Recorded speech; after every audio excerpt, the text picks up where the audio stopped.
Welcome to our channel. Shalom, kembali lagi bersama saya Frater Nikodemus dalam Riak Sabda edisi hari Sabtu tanggal 30 Mei 2026.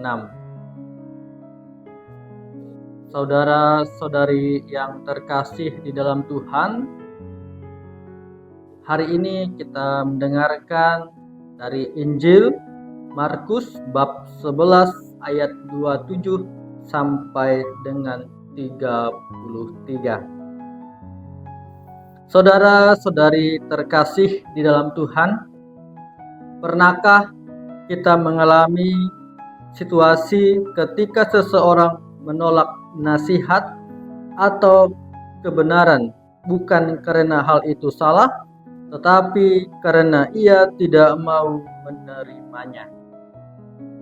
Dalam kehidupan sehari-hari, kita sering menemukan orang yang sulit menerima kritik, menolak kebenaran, dan bahkan menolak Tuhan. Saudara-saudariku yang terkasih dalam Tuhan, hal itu bisa terjadi karena hati manusia dipenuhi dengan kesombongan, kepentingan diri, dan ketakutan akan kehilangan jabatan dan kenyamanan. Injil hari ini memperlihatkan situasi seperti ini ketika para imam kepala, ahli Taurat, dan tua-tua datang kepada Yesus dan bertanya, "Dengan kuasa manakah engkau melakukan hal-hal itu?" Pertanyaan ini sebenarnya bukan lahir dari iman yang mencari kebenaran, melainkan dari hati yang ingin menjebak Yesus. Tindakan seperti ini juga sering terjadi di dalam kehidupan kita sehari-hari. Bapak, Ibu, dan saudara-saudariku yang terkasih dalam Tuhan, dalam Injil Markus bab 11 ayat 27 sampai 33 ini, Yesus sedang berada di Bait Allah. Tindakan Yesus membuat para pemimpin agama Yahudi merasa terganggu karena Yesus bertindak dengan wibawa dan kuasa yang melampaui otoritas mereka. Karena itu, mereka mempertanyakan sumber kuasa Yesus. Namun, Yesus menjawab sekaligus bertanya tentang baptisan Yohanes. Apakah berasal dari surga atau dari manusia?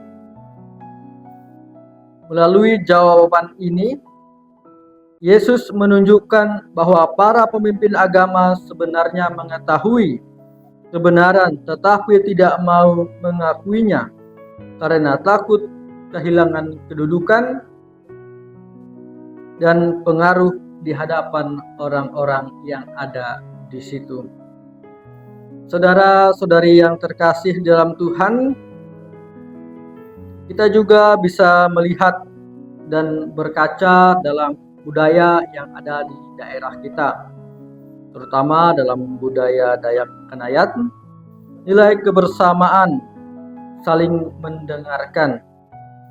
Nilai ini mengajarkan bahwa orang yang bijaksana bukanlah orang yang merasa paling tahu atau paling benar, melainkan orang yang mau membuka diri terhadap kebenaran demi kebaikan bersama.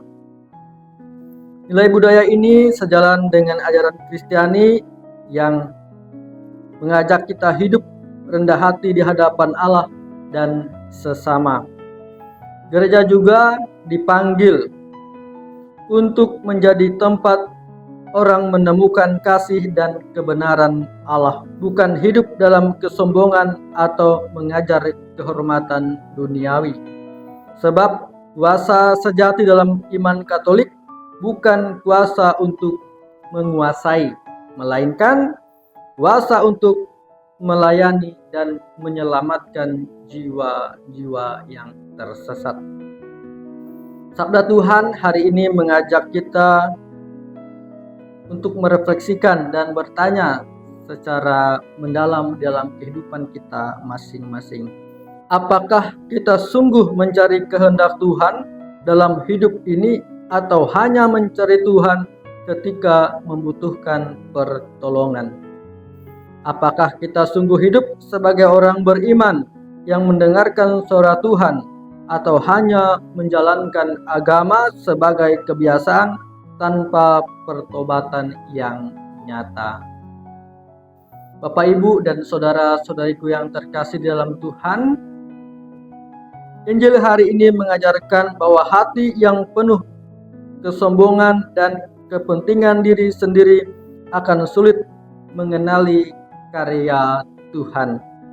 Sebaliknya, hati yang damai dan terbuka akan mampu melihat kehadiran Allah dalam kehidupan sehari-hari. Perlu kita sadari dalam kehidupan kita, Yesus mengajak kita untuk hidup dalam kasih, kejujuran, dan pertobatan. Sebagai orang beriman, kita dipanggil untuk menghadirkan wajah Kristus melalui sikap yang rendah hati, jujur, siap mengampuni, dan melayani sesama secara total. Semoga melalui sabda Tuhan hari ini, hati kita semakin terbuka untuk menerima karya Allah dan hidup kita semakin dipenuhi dengan kebenaran serta kasih Kristus.